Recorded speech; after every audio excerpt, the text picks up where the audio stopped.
мы заехали на нуле, без денег, с долгом в 10 тысяч долларов. Это был интересный челлендж, интересный вопрос жизненный, как решить такую ситуацию, да? То есть ты переезжаешь в другую страну, и у тебя совсем нет денег. Работы нет, никакого источника дохода нет. Чё, ты где? На острове Самуи в Таиланде? Выселили из апарта за то, что он после 11 часов смывал туалет. Для человека с российским менталитетом, для него очень просто приехать в Таиланд. В западную культуру переехать с российским менталитетом намного сложнее. Ты должен платить налог на телевизор, если у тебя дома есть телевизор. Многие люди открываются и приходят к тому, о чем они мечтали всю свою жизнь. И сколько бы ты ни жил в Таиланде, ты вечный фаранг, вечный турист. Мысли о том, что, возможно, я что-то не то сделал в жизни, появилась уже где-то после 6 лет жизни в Таиланде. Герои этого выпуска – семейная пара с интересной историей, которые 4 раза кардинально меняли свою жизнь. За плечами опыт эмиграции аж в 3 страны – Швейцарию, Таиланд и США. Последние 7 лет они жили в Таиланде, а затем переехали в Штаты. В этом выпуске мы поговорим про жизнь, культуру и обратную сторону Таиланда. Почему экспаты уезжают после долгих лет жизни и чем же Таиланд все же лучше, чем США? Почему вы уехали из России, почему уехали из Москвы? Что стало причиной? Причина фундаментальная была очень простая. Мы жили в съемной квартире, и когда у нас родился второй ребенок, нас из съемной квартиры просто выперли. Появилась развилка, то ли нам покупать ипотеку, либо что-то сделать другое. И у меня еще была такая же усталость от работы, мне уже поднадоело заниматься одной и той же деятельностью. Я работал 8 лет в одной компании. И нам очень хотелось попасть в то место, которое будет нас питать, а не наоборот забирать от нас как бы все наши жизненные соки, всю нашу энергию. И мы поняли, что мы подошли вот к той точке, когда надо что-то менять опять. И в этот момент пришла идея уехать в Таиланд. Да, я просто уволился и купил билет в Таиланд и улетел. А Швейцария? Ну, Швейцария уже случилось потом, потому что когда я уволился, я начал искать работу, искал работу я везде. И пока я жил в Таиланде, я отправил, соответственно, там несколько компаний с резюме. Я после этого просто из Таиланда полетел в Швейцарию на собеседование. Я прошел собеседование, и они мне сделали вид на жительство, рабочую визу, вид на жительство. Ты хорошо по-английски разговаривал, правильно? По-английски я вообще не разговаривал. Вообще не разговаривал? Да, А так, как тогда? кое-как. Это было, скажем, наоборот, легко, потому что они тоже не особо хорошо по-английски разговаривали. И мы вот так вот на ломаном английском как-то пообщались, потому что, главное было техническое задание. Но так получилось, что я им идеально подходил с точки зрения моего технического стека. Есть и формальные требования, которым ты должен соответствовать. Ты должен проработать 5 лет по профессии по своей, и у тебя должен быть диплом по твоей профессии, по которому ты переезжаешь. Когда я переезжал как программист, соответственно, мне пригодился мой диплом, который я получил до этого в Москве, и мой опыт работы по специальности. Это все нужно доказать. Вот сколько ты там зарабатывал или хотя бы какой порядок цен? Да, я могу сказать, уже столько времени прошло. Когда я приехал из России, для меня эта зарплата казалась такой большой суммой. У меня была зарплата 96 тысяч франков в год. У меня была маленькая зарплата, а это была маленькая зарплата, они сэкономили на мне. Зарплата специалиста, если бы я был швейцарцем, у меня бы была где-то минимум 150 тысяч франков. Сколько вообще в месяц уходило на жизнь в Швейцарии? Оставалось ли еще что-то? И, можно ли было на эту зарплату, которая у тебя была, комфортно пребывать в этой стране? Абсолютно, да, абсолютно. Апартмент стоил 1000 франков в месяц, а на еду уходило где-то 300 франков. Я могу точные цифры называть прям. То есть это примерно половина суммы? Страховка 200 франков, да. То есть... Как минимум, да? Да, половина суммы оставалась, да? Уровень жизни намного стал лучше, чем в Москве, при том, что в Москве я зарабатывал достаточно хорошо, там по московским меркам, можно сказать. 3 такие вещи, которые шокировали, когда только туда приехал. Там очень строгие правила касательно аренды жилья и вообще всего. Это реальная история, то, что человека выселили из апарта за то, что он после 11 часов смывал туалет. После 10. После 10. И если ты имеешь телевизор, ты должен платить налог на телевизор. Да, есть налог если на у тебя телевизор. дома есть телевизор. Да. Почему? Потому что, Да. потому что. То есть, если у тебя есть телевизор, ты не платишь, ты нарушаешь закон, ты заплатишь очень большой штраф. За радио тоже. Без радио тоже. У вас дома был телевизор и радио? У нас был, я не платил. Мы честно нелегальные. сказать. Нелегально и пользовался телевизором. То есть так можно тоже? И при каждом стуке в апартамент мы на самом деле так внутренне съеживались, потому что мы не знали. Главное, чтобы никто не узнал. Ну, там ходили такие Чем слухи. это Ну, грозит? на самом деле, очень мало людей реально платило этот налог дурацкий. Распорядок работы магазинов определенно. Они работают, магазины работают, когда ты работаешь. То есть в Швейцарии Потому что нельзя считается... нарушать закон о труде. Да, Ну, люди же да. не могут Все трудиться имеют больше. одинаковые права, и продавцы тоже. И продавцы должны отдыхать. Да, и третья вещь. Третья вещь. Транспорт, конечно. Транспорт. Фантастический да, транспорт. фантастическое Невероятно. расписание для Двухэтажные транспорта. поезда бесшумные, которые Комфортные. везде идут. Фуникулеры, корабли, эти троллейбусы, которые работают, ходят минута в минуту.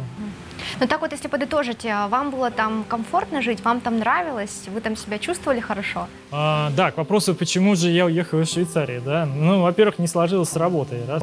Нам хотелось в Азию, да? Вот эта свобода азиатская, И- этого духа. Да. То есть я очень скучал по Таиланду, потому что до Швейцарии я был в Таиланде, я пожил там, вот этот вот образ Таиланда мне не давал покоя, у меня стояла тайская лампочка на столе, и каждый раз я на нее смотрел, и мне было грустно, и хотелось туда вернуться. В общем, когда ты, естественно, уезжаешь, ты должен закрыть свой статус, закрыть там все счета банковские, и должен официально отказаться от своего резидентства. Ты получаешь право, как не гражданин Евросоюза, то есть человек, которому никак невозможно выплатить пенсию, так как нет соответствующих механизмов в государстве, то тебе выдают всю твою пенсию кэшем.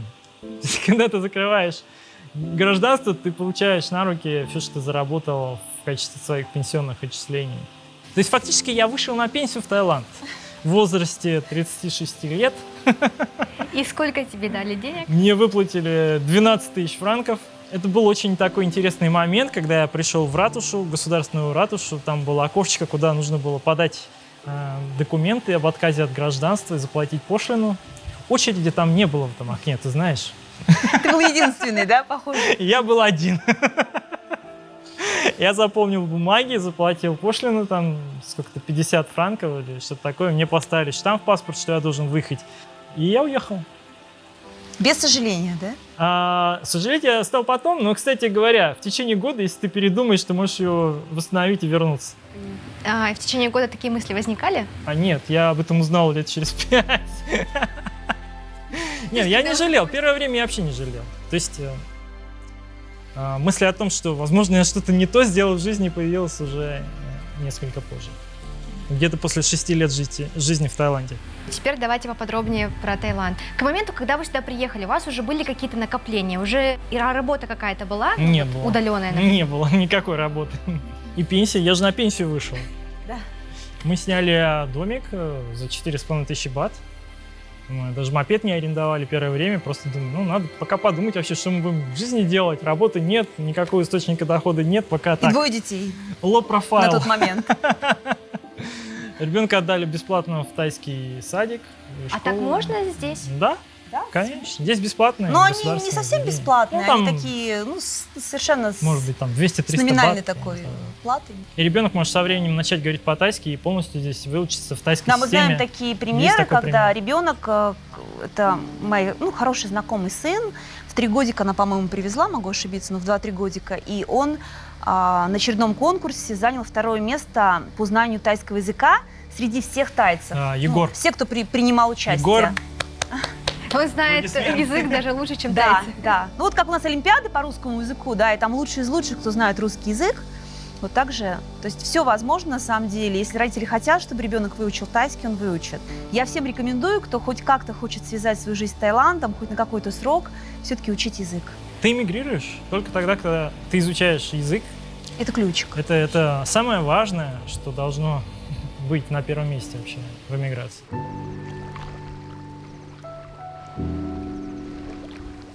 А вот сколько вообще нужно денег для комфортной жизни в Таиланде? Ты знаешь, в Таиланде комфортно жить и без денег.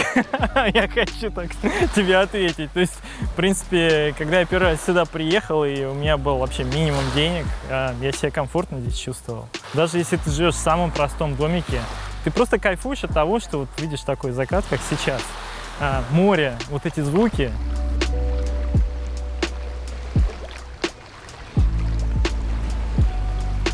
Насколько легко раствориться вот в этом кайфе, в этом сабае и потерять какой-то смысл жизни, перестать стремиться к каким-то целям. Ты себе сам придумаешь смысл жизни. Здесь его придумать, наоборот, проще, чем где бы то ни было. Почему? Потому что здесь многие люди открываются и приходят к тому, о чем они мечтали всю свою жизнь. Я знаю кучу примеров, когда люди приезжают в Таиланд и наконец-таки начинают делать то, что они вот хотели долгое время, практически всю свою жизнь. Я хотела бы все-таки добавить небольшую каплю дегтя в бочку меда, потому что действительно немножко обратная сторона.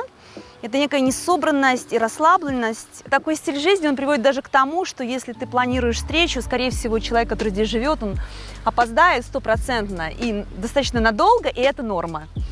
Вот, поэтому... Потому что здесь никто не спешит. Да, никто не спешит, такой ритм, все должны наслаждаться любой ситуацией. Но иногда, если у тебя здесь работа, бизнес, это может немножко напрягать. А Аня, так как она из туризма, она всегда хотела развивать туристические проекты. И потом решили открыть компанию. Название, кстати, Ко Санок. Ко – это остров по-тайски, а Санок – это очень интересное понятие. Есть сабай. Сабай – это комфорт для тела прежде всего, это вкусно покушать. А Санок – это, ну, если так очень примитивно сказать, это счастье. Но я бы назвала это радость бытия. Вот так я определяю понятие Санок. Это когда ты просто так, ты абсолютно счастлив, ты доволен, ты бежишь по жизни, тебе все радует, это вот легкое вот это вот ощущение просто радости от того, что ты живешь, вот это и есть санук, это тайское понятие. И для тайцев оно очень важно. Почему как бы здесь проблемы с персоналом? Потому что иногда европейцы нанимают, и они очень жесткие ставят рамки, тайминг и так далее, но тайцы должны везде чувствовать этот санук, вот эту вот радость от того, что ты вот просто находишься в каком-то месте, наслаждаешься. И если санука нет, то они скорее уволятся, чем будут продолжать работать в этом месте. Поэтому очень это важно... такие основополагающие. Еще суай есть. Суай – это красота. Когда мы искали как бы партнеров и нашу компанию... Мы искали тайского директора. Да, мы сказали, как называется наша компания, и он стал очень сильно смеяться. Очень сильно смеяться. Прям вот не прекращая. До коликов. И потом он сказал, что еще санук – это название для девушек легкого поведения, потому что они тоже дарят себе радость, да, ну, бытия, собственно говоря. Вот, и поэтому это звучало немножко так для тайцев. Ну вот, мы так и остались ко-санук. Хотя, может быть, для некоторых это звучит немножко странно, наша деятельность чисто туристическая. Наша деятельность такая же, как у компании Booking.com. То есть это онлайн-система бронирования. То есть я правильно понимаю, что здесь сошлись две компетенции, тебя, Аня, как турагента, и тебя как программиста, точно. И вот получилась компания, получился успех. Да. Да. Многие жалуются, что с тайцами достаточно сложно бывает работать иностранцам. Да, тайцы милая нация, на мой взгляд, они действительно остаются детьми, будучи даже в преклонном возрасте. Их это делает просто невероятно такими добрыми, отзывчивыми. Но, с другой стороны, есть и некие минусы, которые вот проистекают из этой детскости. Они боятся потерять, например, свое лицо, поэтому если они что-то обещали, и, к сожалению, они это сделать не могут, то они скорее исчезнут, чем они вот останутся в этой ситуации, создадут что-то неприятное для тебя или для себя тоже, так как они не смогли это выполнить. И это иногда сложно, особенно в бизнесе, когда вдруг кто-то просто исчезает, не отвечает.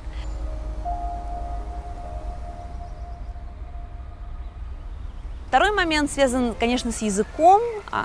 Коммуникация происходит на английском с ними, и это, естественно, тайглиш. Это тайский английский, да, такой поломанный, broken, да, английский, have, no have. У них в тайском языке нет времен, вот, да, они вместо времен используют как бы разные сочетания слов, и поэтому они делают, им очень сложно понять, что такое время. Вот, и поэтому они говорят cannot, no have. Нет, к слову сказать, что есть очень много образованных тайцев, которые прекрасно говорят, они закончили университеты, выучили английский, даже где-то работали, жили за рубежом, но основная масса, она, соответственно, говорит на тайглише, и если ты будешь слишком хорошо писать на английском, они могут тебя не понять, поэтому нужно переходить на тайглиш. Так как ты пытаешься, ты пишешь на иностранном языке, ты пишешь как бы на тайглише, и о чем ты просишь, и все равно тебе отвечает твой партнер, что это невозможно, вот, ты продолжаешь настаивать, но все равно это невозможно, и тогда ты уже находишь как бы последнее средство, пускаешь его в ход. Это называется эмоджи. Они совершенно замечательные именно в лайне, и ты начинаешь просто отправлять плачущих уточек, плачущих зайчиков и других животных вот, в огромном количестве. И через некоторое время ты получаешь положительный ответ. Вот. То есть вот эта эмоция, они настолько видят картинку, именно картинка, наверное, все-таки вызывает у них сочувствие, а не просто текст, потому что текст, он бездушный. Вот. И, на мой взгляд, это такая вот мультяшность, это на самом деле такое проявление детскости яркое.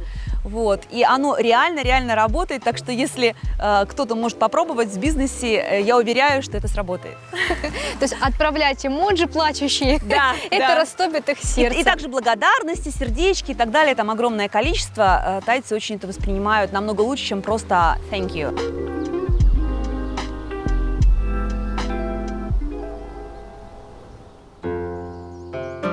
Аня, где мы находимся сейчас? Мы находимся в одном из самых моих любимых храмов. Мы называем этот храм с лучшим видом на Самуи. Единственный, кстати, с таким потрясающим видом, за исключением Биг Будды, но я считаю, что здесь вид, конечно, на $1 000 000. Вот. Во-первых, это юг Самуи, это самое красивое место, которое вообще возможно найти на острове, на мой взгляд.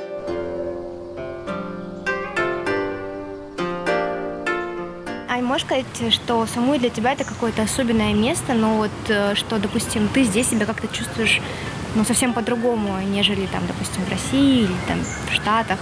Однозначно, здесь особенное место. То есть, когда мы в этот раз приехали, как только сошли с парома, мы прям трогали землю, вот буквально готовы были ее целовать, и мы кричали «Самуи, мы здесь!», вот мы законнектились, и сразу вот почувствовали этот прилив энергии, этого счастья, вот этого спокойствия, которым просто дышит остров. И я поняла, что вот наконец-то я вернулась в состояние счастья, которое вот всегда ищешь, а на самом деле оно вот такое тихое, и оно называется остров Самуи.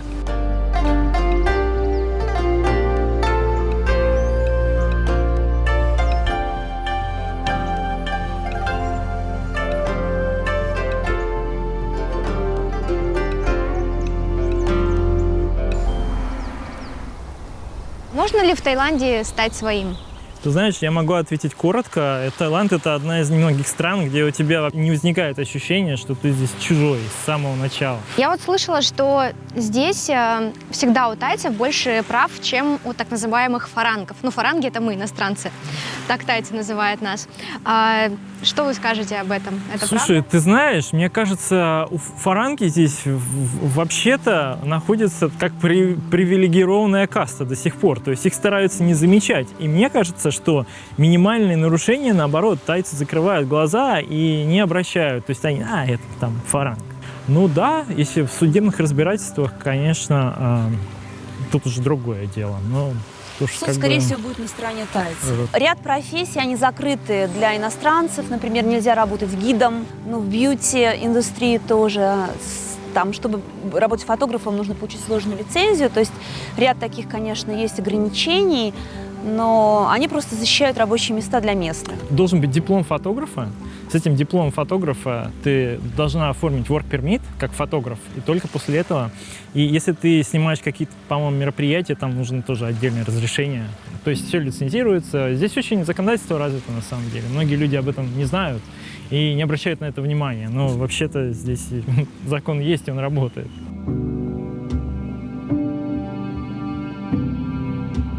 Есть такой момент, но сейчас он уже не так выражен. Когда мы приехали много лет назад, мы обращали внимание на то, что если ты случайно коснешься головы тайки или тайца, то это очень неприятная реакция, которая сразу прямо проявляется на лице, такая прям негативная. И тайцы даже после этого могут пойти в храм и молиться, потому что до головы тайца дотрагиваться нельзя. В голове тайца живет ангел, ангел-хранитель. У нас ангел-хранитель рядом, а у них находится в волосах. Вот. И, соответственно, потрогать и погладить по голове тайца может только родители и близкие люди, которые точно никак не нарушат покой и хорошее самочувствие этого ангела. А чужой человек, он могут его спугнуть, и ангел может просто покинуть человека. А без ангела-хранителя, какая жизнь? И если вы приходите на стрижку, то парикмахер, он должен касаться волос, но он совершает специальный ритуал, он просит извинения у ангела-хранителя за то, что вот он его немножко потревожит. Вообще у них Есть определенные дни, когда нужно идти стричься. Я думаю, что сейчас это не так актуально, но пожилое, более старое поколение, оно абсолютно точно соблюдает. То есть, допустим, в среду нельзя никогда стричься. Среда – это не день для стрижек. Соответственно, может быть, ангел отдыхает, его нельзя тревожить, уговорить его невозможно. Для тайца важно, на самом деле, не в какой ты день родился, и не в какой месяц, в какой день недели. Это определяет твою судьбу. У тебя есть свой Будда недели. Приходя в храм, ты должен его найти, принести своему Будду недели подношения. А что нужно знать, если кратко, об особенностях их менталитета? Человеку, который сюда переезжает, ну или хочет переехать. Не нужно торопиться никуда. Все придет. Ни в коем случае нельзя на них наседать.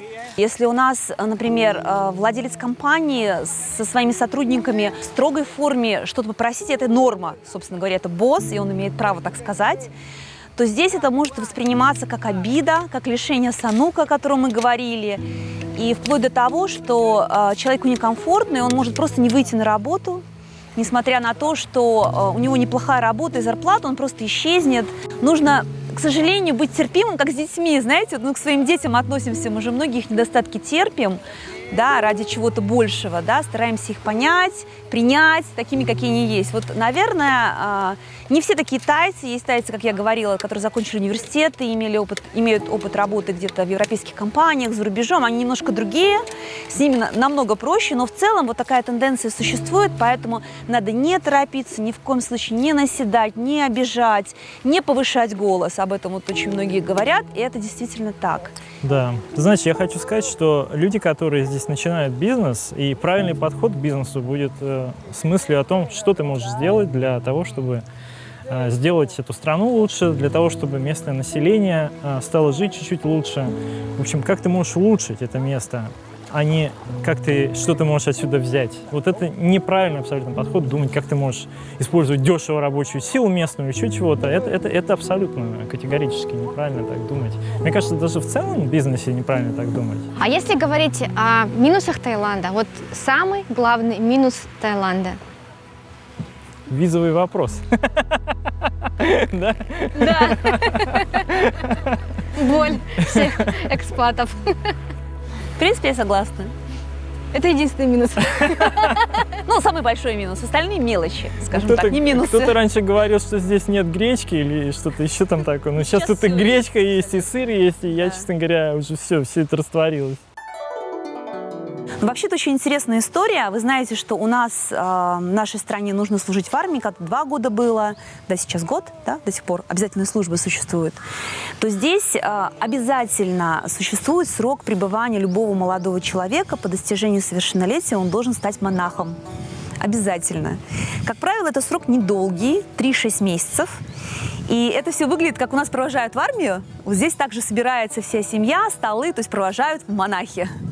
Это такой этап взросления очень важный, этап становления духовного, да, прохождения неких испытаний, потому что у монахов очень много ограничений, там порядка 120 правил, которые нужно соблюдать.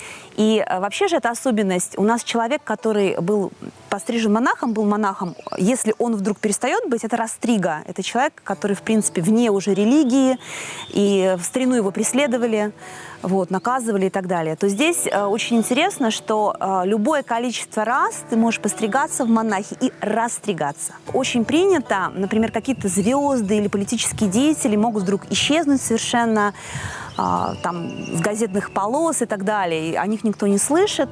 Как правило, это говорит о том, что у человека какой-то кризис, и психологи и психиатры здесь не так приняты. Ну, принято, но не так, как в западной культуре, поэтому единственный правильный путь, как они считают, глубокий путь, это пойти в монахи. Это нужно постричься в монахи и, соответственно, проработать свою проблему, найти решение. Ну и, соответственно, вы знаете, что пожилые люди, за которыми некому присмотреть, они постригаются в монахи, то есть монастырь выполняет роль дома престарелых для них. Я не думала, что карма – это настолько живая вещь здесь, и что каждый каждый таец, который живет, он думает буквально с рождения, так как он верит реально в кармическое перерождение, что для нас очень сложно, да, думать, что вот мы сейчас люди, а в следующей жизни мы будем змеями, да, ну, и они действительно стараются делать много позитивных вещей, потому что у них нет понятия греха, но у них есть понятие добрых и плохих дел, и это выглядит как маленькие копилочки, как бы плюсик и минус. Каждое слово и даже каждая мысль, она несет этот оттенок, либо плюсик, либо минус. И вот они капают, как копилочки, вот, они вообще на самом деле очень копилки любят, такие, это тайская вещь, думаю, как-то это перекликается. И в конце жизни просто, когда люди уходят в иной мир, вот это все взвешивается, да, вот чисто математически, чего больше. Поэтому можно заметить, что, во-первых, они действительно хотят делать добрые дела, но получается немножко не совсем даже, я бы сказала, искренне, может быть, религия так их подталкивает к добрым делам. И можно заметить, что пожилые люди, они, например, стараются очень много хороших дел делать, быть очень добрыми, любезными с людьми для того, чтобы вот свои плюсики как бы кармически повысить. Я думаю, что не только оттуда. В принципе, здесь живут счастливые люди, и счастливые люди, они улыбчивые, гостеприимные, потому что здесь люди очень часто не нагружены лишними внешними программами, которые они должны обязательно выполнить в жизни. К сожалению, это происходит. В последнее время я вижу, что там, допустим, у тайцев появилось большое количество машин, у них считается это престижно сейчас, да, вместо мотобайков. Но все равно как бы нагрузка программ, которые существуют у западного человека, она намного больше, чем у тайца. Тайцу нужны простые вещи. И здесь, если ты посмотришь социальную рекламу, она у них очень развита по телевидению, по местному показывают, для них самые почетные люди, это люди, которые просто работали всю жизнь. Например, вот одна из последних социальных реклам, которые я видел, это про доктора, который всю жизнь проработал в госпитале. Он сам ведет очень скромный образ жизни, покупает самую простую еду, ходит в самой простой одежде, но при этом он помогает делает людям. Много хороших дел. И да. это ценится. Это ценится. Не то, что у тебя есть какая-то вилла или машина, или ты чего-то там, я не знаю, такое вот, имеешь материальное, да, количество нулей на твоем счету. Нет, это то, как ты относишься к другим людям. Здесь люди, которые родились в достатке, у которых много денег, они считаются, что они заслужили это кармически. Они родились в богатой семье, потому что когда-то они были доктором вот в этой поликлинике и сделали очень много добрых дел. И в этой жизни, то есть их карма еще зависит не только в кого ты переродишься, это на самом деле может быть там любое животное, вот, но и в какой семье ты родишься. Вот. И в богатой семье это на самом деле заслуга твоя заслуга в прошлой жизни. И это тоже нужно понимать. Отсюда такое уважение к богатым людам. Да. И именно Ну, поэтому в общем-то, здесь да. так комфортно жить. И именно поэтому многие люди уезжают из Запада, уезжают изо всех стран. Здесь можно встретить экспатов из США, из Англии, из Швейцарии, из Германии, из всех вот именно развитых, богатых стран. Люди, ну, я не знаю, может быть, ты знаешь, там есть одна известная книга, там, человек, который там продал все. Да, монах? Да. Монах, который продал Феррари? Да, монах, который продал Феррари. Вот такого плана людей сюда привлекает очень сильно эта цивилизация. Не скучно жить в тропиках? Именно здесь, именно самой познакомил меня с таким видом, называется кроссфит. И мы совершенно влюбились. Фактически каждое утро у нас начиналось, когда мы здесь жили, с обязательно занятия кроссфитом. Поэтому здесь очень много хороших джимов, очень много спортивных секций, танцевальных студий, все что угодно. На самом деле с преподавателями самого высокого класса. Из культуры, ну, во-первых, это драма-студия «Мангустин», театральная студия, которая открылась на острове уже достаточно давно.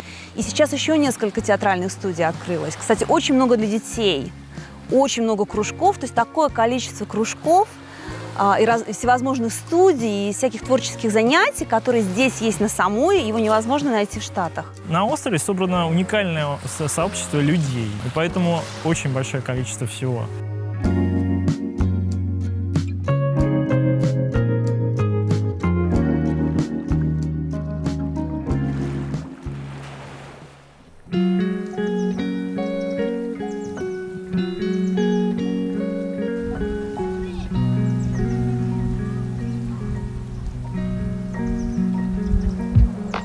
почему же вы решили переехать, если так все было хорошо в Таиланде? Есть объективные причины, есть субъективные причины. Объективные причины на самом деле в том, что все-таки наши доходы стали потихонечку падать с уменьшением количества русского сегмента. И морально, ты знаешь, вот это из разряда мемов, но как бы мне, например, надоело, что здесь постоянно жарко. Тайцы в какой-то момент, они меняли свое визовое законодательство, и в какой-то момент они его изменили таким образом, что мы уже не смогли получать годовые визы. То есть нам нужно было получать трехмесячные визы, и это стало очень затратным. Рабочие, да. Да, и выезжать каждые 3 модифицировать месяца. компанию было тоже затратным. В общем, тоже как-то не складывалось.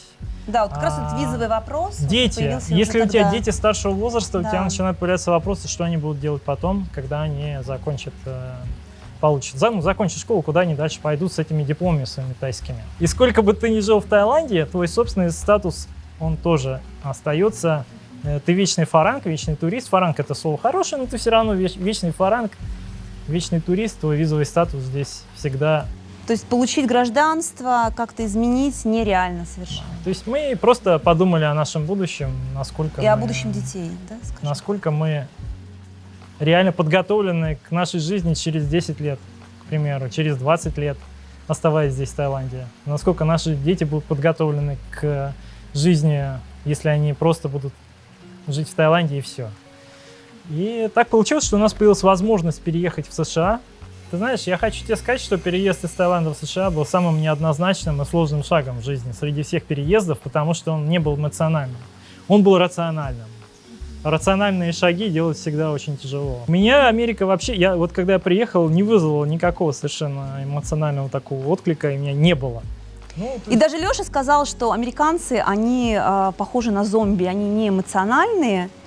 И вот у него это ощущение немножко возникло. Да, даже какое-то было такое отрицательное немножечко А как же ощущение их изначально. знаменитая улыбка, их высокий эмоциональный интеллект? Ну, это все как бы наигранное такое. Нет, но они улыбаются, но вот так как мы привыкли общаться в Азии, даже с иностранцами, вот там просто ты встречаешь человека, и у вас есть темы для разговора, вы можете часами проговорить вот просто с новым человеком, вот там этого не было, к сожалению, и поэтому нам люди казались немножко отстраненными такими и немножко холодноватыми. Такое вот первое впечатление было об американцах у нас, к сожалению, вот так сложилось. Потом, на самом деле, мы поняли, что это не так. У меня было $200 кэша в кармане, когда мы заехали в Америку всей семьей.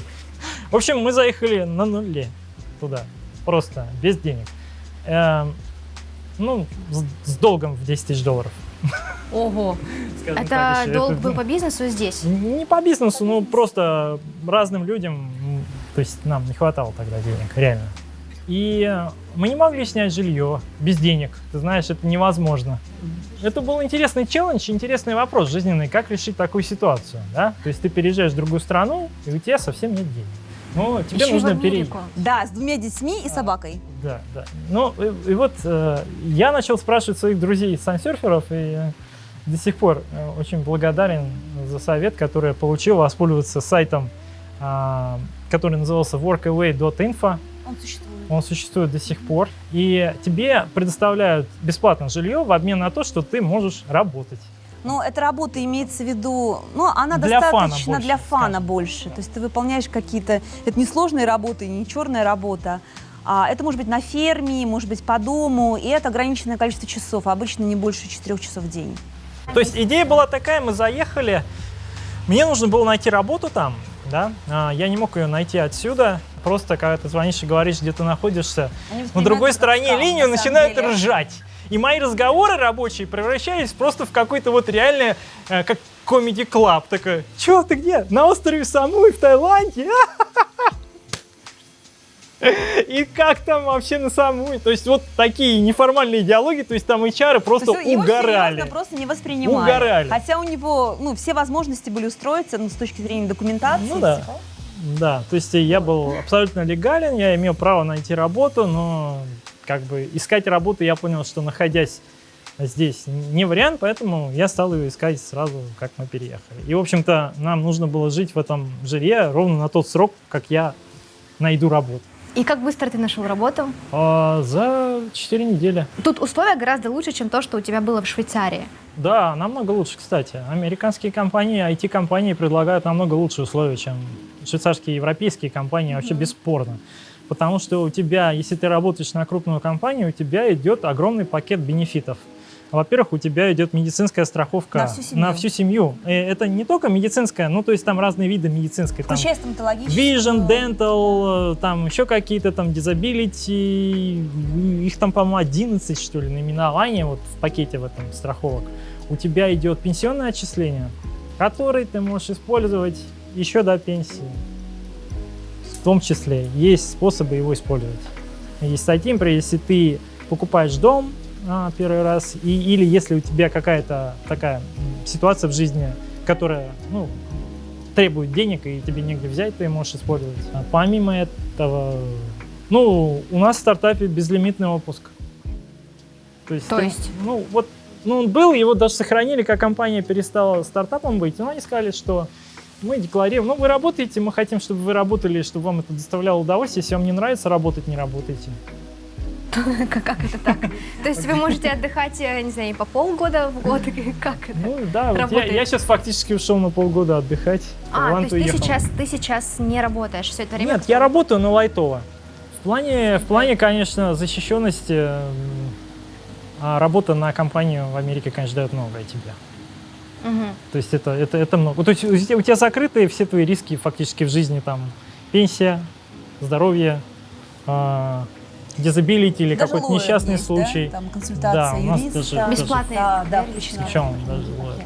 А были ли у вас какие-то свои собственные мифы, которые вы развеяли, приехав в Америку? Да, вот как раз-таки, когда мы смотрели, я сама была в Америке, но прошло какое-то время, и я стала смотреть видео, некоторые снятые людьми, которые там находятся, потому что мы думали, наверное, они помогут, какие-то лайфхаки. На самом деле ничего полезного мы не вынесли, и люди преподносили совершенно по-другому. У нас возникло тоже такое депрессивное состояние, что там ужасно, что там одни бомжи, что все очень плохо. То есть рисовать, конечно, так Америку жутко. Да, я не упомянула, что США — это же не только города, и это вообще не города, это не про города.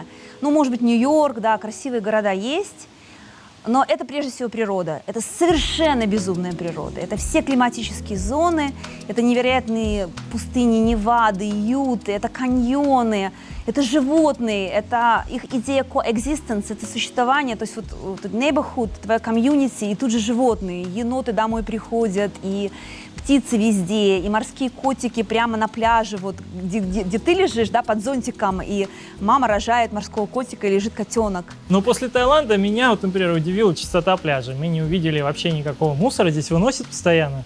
Вероятно, это связано с тем, что вот это вот Индо-Чайна и вся вот это вот очень мусорит и сюда это приносит, а там этого нет, там течения другие.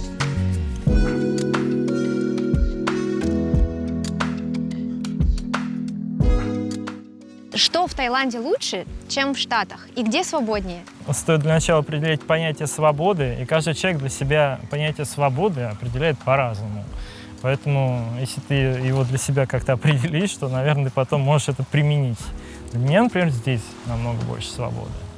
Намного. Я не должен быть здесь в какой-то системе, в рамках и так вот четко ходить с одной ступеньки на другую. Но мы вот также думаем, что на самом деле, так как мы вне системы, мы не тайцы, возможно, что для тайцев эта система также работает, и они, очень много иерархии у них, очень много правил, но мы находимся вне бы вот этой тайской системы, Таиланд позволил нам находиться, и вот в этом есть свобода. То есть свобода не в тайском устройстве государства на самом деле, а в том, что мы немножко вне, не зная внутренних законов, что иногда бывает чревато. Поэтому в Америке ты обязан это знать, ты не можешь там жить, не зная. Поэтому ты ощущаешь, что всю эту мощь, этот гнет системы намного ярче, чем здесь. Поэтому здесь вот такой немножко вопрос сложный. Да, и вообще для человека с российским менталитетом, для него очень просто приехать в Таиланд, потому что, тут менталитет перекладывается достаточно легко на тайский. Мне кажется, в западную культуру переехать с российским менталитетом намного сложнее. Почему? Потому что он другой. Потому что западная культура построена на более четком следовании тому, что написано на бумажке. И за тобой не обязательно каждый день кто-то проверяет. Люди так поступают действительно. То есть они честны во всем. даже в мелочах. То есть они не кинут какой-то, начиная от того кусочек мусора на улице, ну и будут делать то, что вот им сказали, то, что вот написано, они это будут делать. Нет такого понятия, как, а вот мы сейчас тут какой-нибудь лайфхак применим, как ты раньше. Это вот чисто такая, знаешь, вот это из другой цивилизации терминология. Но в целом в Америке, конечно, чувствуется гнет закона, естественно, намного ярче. Там существуют очень жесткие правила, например, нужно убирать за собачкой, и если кто-то обнаружит, что ты не убрал, это $500 штраф. Вот. Но с И другой стороны, очень много у по тебя мелочам. чистые пляжи. Но это приводит к тому, что чистейшие пляжи, да, И парки. чистейшие дорожки, Ты можешь чистейшие на парки. траве полежать. Вот, поэтому здесь как бы закон, с одной стороны, который, кажется, тебя связывает по рукам и ногам, и он такой совершенно неудобный, и везде эти fines, везде штрафы. Но это оборачивается тем, что жизнь становится комфортной для всех. Как мы припарковались тогда в Санта-Барбаре, решили ребенку на день рождения мороженое купить. Я думаю, здесь нельзя, здесь нельзя, здесь нельзя, здесь нельзя. О, вроде здесь можно. Встал, вышли, Да, купили парковка это мороженое. вообще, это больной Мороженое, вопрос. возвращаемся через 5 минут, стоит, выписывает штраф. Я говорю, за что? Ну за что здесь-то? А здесь красный бордюр. То есть немножко на повороте, и дальше красный бордюр, мы даже не знали. И Я там просто не парковаться увидел. нельзя. Я такой, черт, красный бордюр. Семен, Какие штрафы? $50. Кстати, нашего сына, когда мы путешествовали по Флориде, его штрафовали на то, что он ездил на скейте по набережной, а там был знак «Нельзя ездить на скейте». Его остановил полицейский, приехали в и Майами. нам выписали штраф. И он ко мне приходит, вот, слушай, мне тут штраф выдали. Это было Венес, да, но это рядом с Майами. Его зафиксировали камерой? Не, его остановил прям его полицейский остановил патруль. Да, да. И поэтому, вот, когда ты куда-то в Америку приезжаешь, во-первых, или какой-то штат, или какой-то парк, вот постоянно это ощущение, что как бы чего-то не нарушить, может быть, ты чего-то не знаешь. Не то, что там специально, а просто не специально, потому что припарковался, что-то куда-то там не положил, не туда, я не знаю, не заметил какой-то знак. И вот это вот ощущение, конечно, порождает некую внутреннюю тревожность, потому что, я думаю, это связано с тем, что мы еще не знаем всех особенностей, как бы американцы проще к этому относятся, потому что это их как бы культурный бэкграунд с раннего-раннего детства. Вот. А для нас нужно ко всему адаптироваться. Там куда-то можно собаку брать на хайк, куда-то нет. Есть пляжи, например, нельзя выгуливать собаку на пляже. Есть специальные собачьи пляжи. Здесь, в Таиланде, этого нет, и поэтому у тебя такое ощущение как бы легкости бытия, этот санук ты ощущаешь. Ну, в любом случае, если ты здесь что-то нарушишь, то обычно здесь штраф, он небольшой, как правило. Ну, правда, в Таиланде всегда все либо штраф, либо там 5 лет тюрьмы. Но обычно это просто штраф. Просто размер штрафа. Или там смертная казнь. Там, я не знаю, наркотики вначале была смертная казнь, а сейчас все, пожалуйста, кури где хочешь. Вот это Таиланд называется. Сегодня вот это, а завтра настроение чуть поменялось, и все. Да, вот это, кстати, чаша весов, когда меняются законы, тайцы вначале одно придумают, потом другое, это достаточно тоже там немножко такая подчеркивает их детскость, да, это неожиданно, потому что в других странах, чтобы изменить закон, действительно нужно очень много-много мер принять, чтобы через очень много институтов прошел этот закон, чтобы как-то его изменить, поэтому тоже Ну, живая система. живая система. Живая. Просто очень мало уровней, очень быстро происходит принятие решений. Кардинально разных часто. И это немножечко выбивает, да?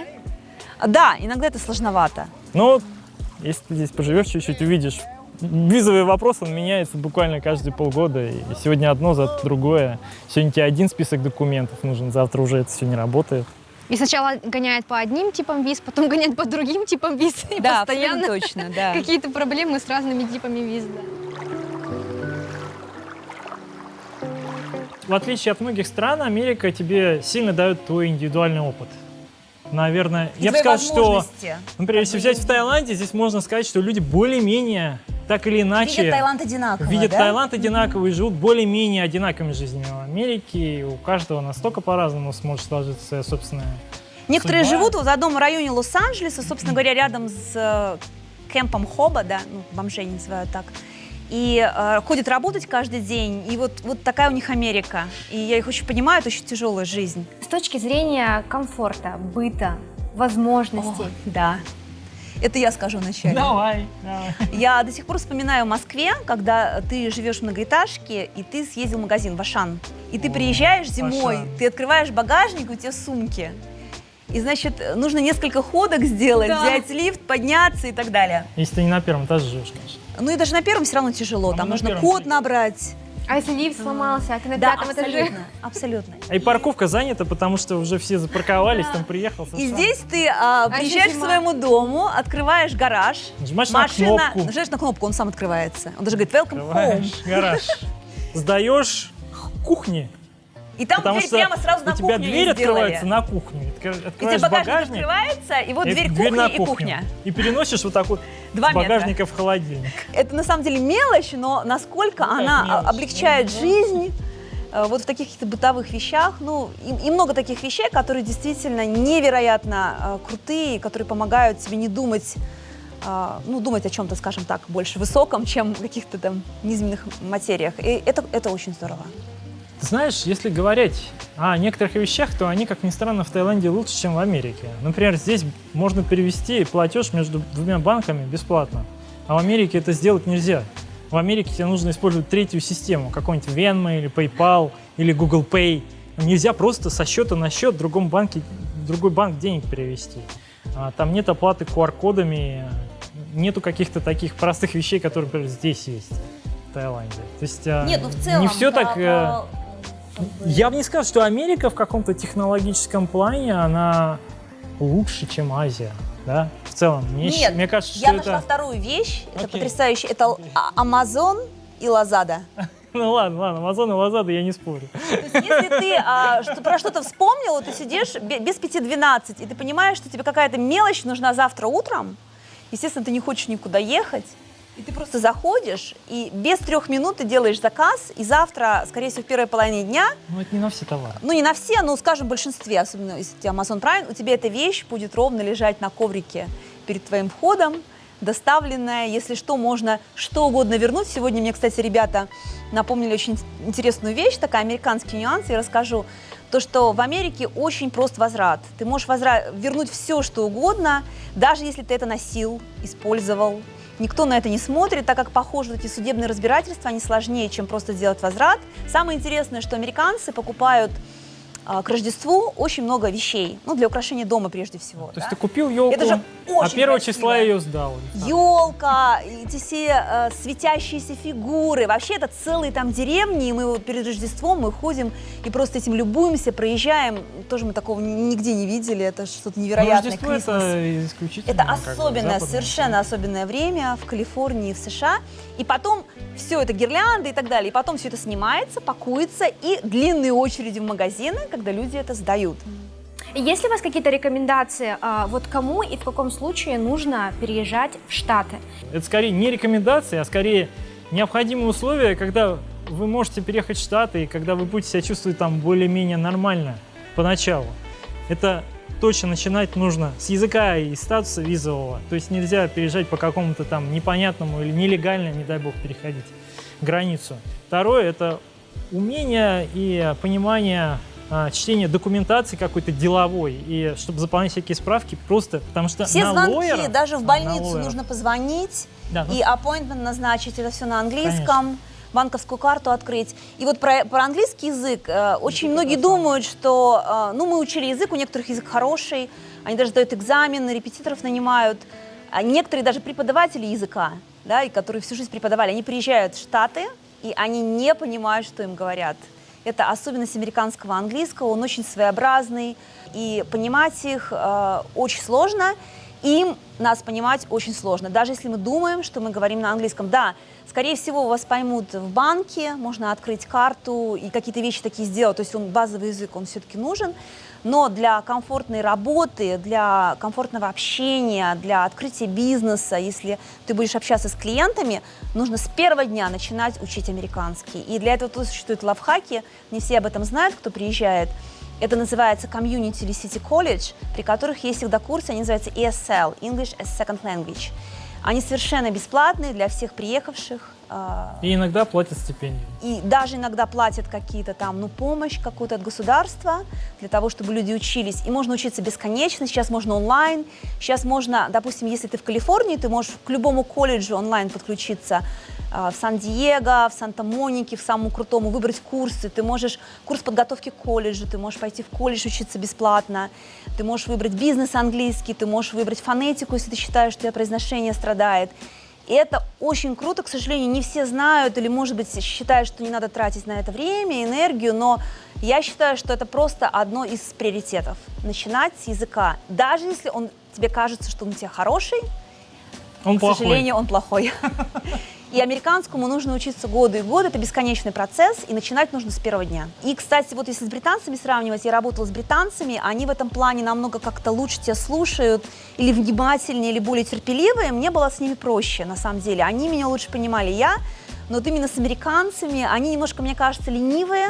Если им дается сложно как бы интерпретировать твою речь, то есть им нужно напрягаться и думать, да, что ты им хочешь сказать, для них эта речь, это же радость, это должно быть enjoyable. И если этого нет, то их это немножко напрягает, и у тебя не получается этого коннекшена, который ты хочешь, и, соответственно, ты своих целей уже не достигаешь. Поэтому, вот, к сожалению, американский, это не британский английский. Есть одна группа в США, там одна девушка написала, что она, когда приехала в Америку, она очень хотела стать певицей. И когда она начала петь свои песни, оказалось, что она поет о пломбах вместо того, чтобы петь о чувствах, и все такое смешное. Да, feeling. Но в итоге она потратила огромное количество усилий на язык, и она достигла своего, она это возможно. Стала певицей и поет на чистом языке, никто не понимает, что она не носитель языка.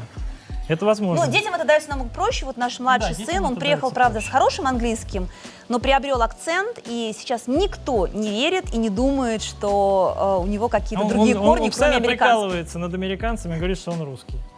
И они просят ему сказать на русском что-нибудь, потому что они ему не верят.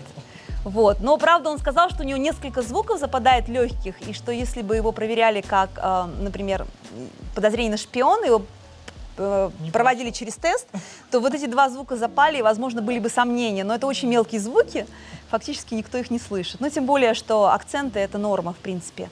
Я знаю, что в Америке живет огромное количество русскоязычных людей, которые не знают английского языка, и американского тем более. Собственно, как они живут? Они живут в своих комьюнити. Они не живут в Америке. Они поэтому и селятся в Лос-Анджелесе для того, чтобы работать, опять же, в русских компаниях. Да. Механиками, грузчиками. Я уже сказал, что у каждого своя Америка. Вот у этих людей Америка вот исключительно в районе своего комьюнити. И Америка — это совершенно другая. Вот это комьюнити в Лос-Анджелесе для людей, которые не знают языка, у которых нет легального статуса, и которые, в принципе, и не делают ничего, чтобы как бы узнать. Я считаю, что это не Америка. Я считаю, что это какое-то локальное иностранное комьюнити внутри, и на самом деле без каких-либо перспектив, если ты не вырвешься оттуда. До сих пор, несмотря на то, что прошло много лет, с этого лозунга, что там страна возможностей, она страна возможностей. И действительно, приехав иммигрантом с $200 в кармане, и даже меньше, мы слышали истории, там приезжают там азиаты, мексиканцы, там у них там $50 меньше. Эти люди открывают компании, мы знаем огромное количество до сих пор успешных проектов, люди становятся миллионерами, просто живут свою жизнь, ту жизнь, о которой не мечтали.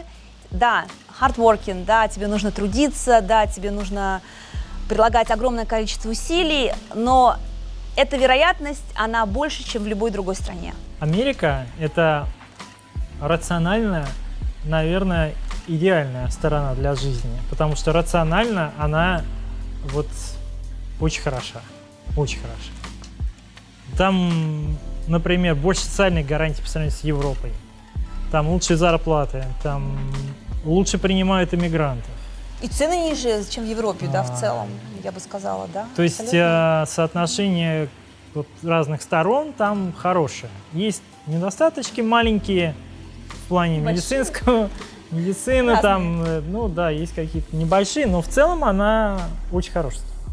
Это страна челлендж, я бы сказала, но она особенная, такого нигде в мире нет, и я считаю, что если она манит, да, она манит фактически всех русскоговорящих, да, и если это мечта, нужно съездить, нужно посмотреть, понять, твое это или не твое, но это абсолютно, это феноменальная вещь, и это нужно испытать. Америка, кто говорит, что там нет культуры, и что это культура бомжей, да, и что там вообще нет культуры, она как бы короткая, да, ну действительно история США очень короткая. Это фейк-ньюс.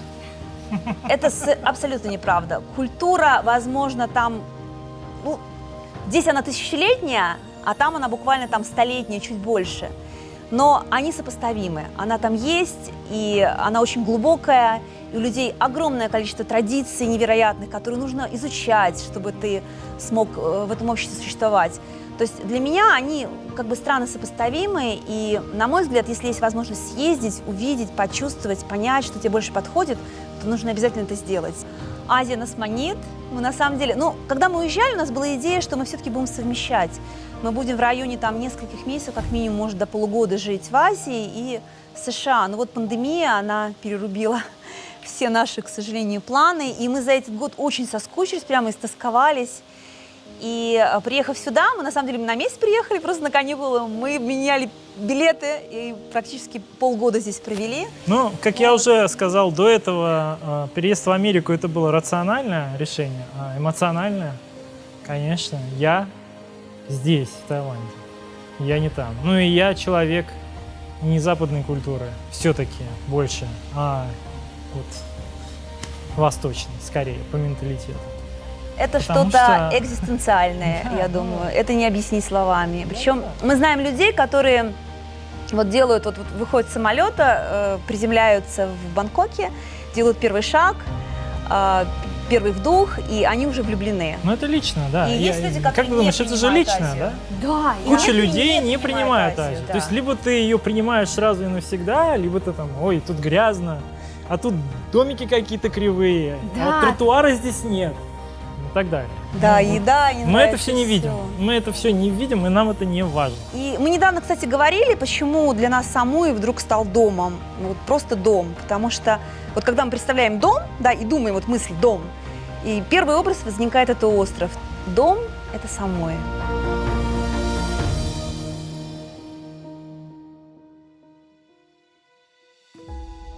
Как вы думаете, вот какие качества нужно иметь человеку, чтобы решиться на перемены еще и не один раз, вот как у вас? 4 раза вы поменяли свою жизнь.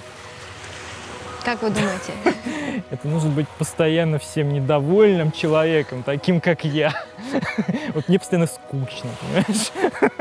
А что бы еще поделать? А куда бы еще переехать? Вот это вот ощущение, что мир настолько велик, настолько в нем еще много интересного, твоя жизнь достаточно коротка, и так хочется увидеть вообще, вот насколько он прекрасен. Он замечательно прекрасен, ведь столько культур существует, столько невероятной природы, и так хочется это охватить, хотя бы даже вот пролететь и увидеть это все. Второе качество, мне кажется, это все-таки вера в себя, это никогда не думать о себе, что ты что-то не можешь, потому что это очень сильно обрубает крылья, ограничивает, независимо от средств, которые есть или нет. Вот это изначальная вера, что ты все можешь, что ты ставишь себе цели, ты обязательно их достигнешь. Любые путешествия, они меняют тебя, даже если это оказывается не изменение твоей жизни, а всего лишь маленький шажок, познание чего-то нового. То есть я всегда за, всегда шагаю вперед. В любую неизвестность пробуй, если у тебя есть такое желание, стремление, никогда не останавливайся и не думай, что тебе что-то держит или что-то, возможно, будет плохое, что-то хуже. Нет. На самом деле, действительно, мы все можем, если мы захотим.